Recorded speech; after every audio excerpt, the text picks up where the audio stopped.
नमस्कार दोस्तों, मैं कन्या सोनी, नारायण न्यूज संपादक।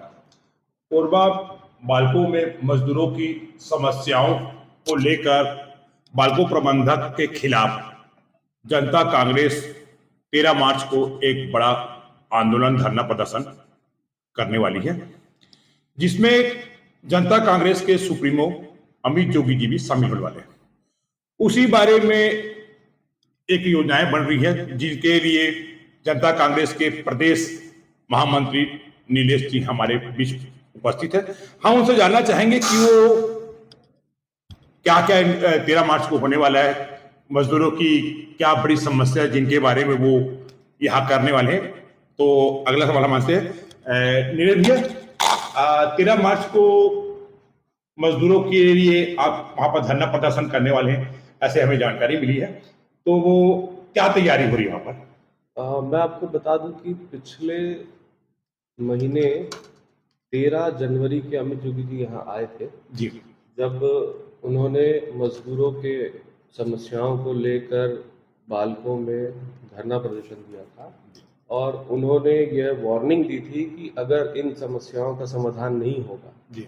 तो मैं फिर से आऊँगा और बाल्को की खटिया खड़ी करूँगा। खटिया खड़ी करेंगे। तो कल हमारे बीच में अन्य संगठन और बाकी संयुक्त मजदूरों की बैठक हुई, हाँ। जिसमें सभी ने संकल्प लिया कि आने वाली 13 मार्च को सभी एकत्रित होके बाल्को की खटिया खड़ी करेंगे और अमित जोगी जी का ये खटिया खड़ी आंदोलन का नेतृत्व करेंगे। यह एक बड़ा आंदोलन होगा और इसे इस बार वो वहीं डटेंगे, नहीं हटेंगे। अभी मुख्य समस्या क्या है मजदूरों की, जो आपकी जानकारी मिली है? मुख्य समस्या मजदूरों की ये है कि जो LTS जो इनका 12% था, जिसको 8% कर दिया गया है, उनकी प्रमुख मांग में ये है कि उसको वापस से 12% किया जाए।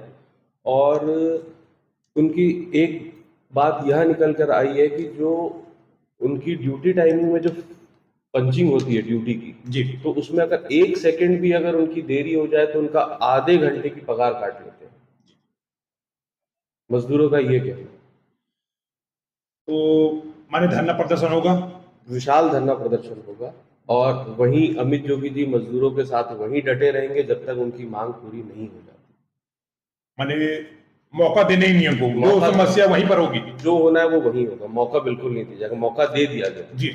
50 दिन हो चुके हैं और बाल्को वैसे का वैसे ही है।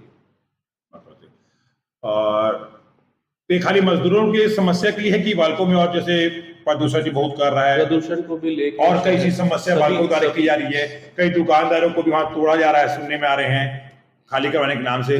तो अभी खाली मेन फोकस उसी का रहेगा कि बाल्को की जो भी मनमानी कर रहे हैं बड़े स्तरों में भी। बाल्को की मनमानी को लेकर ही संपूर्ण, चाहे वो शहर की बात हो, चाहे वो बाल्को के वहां रहने वाले मजदूरों की बात हो, जी। सभी लोगों की समस्याओं को लेकर यह आंदोलन किया जा रहा है।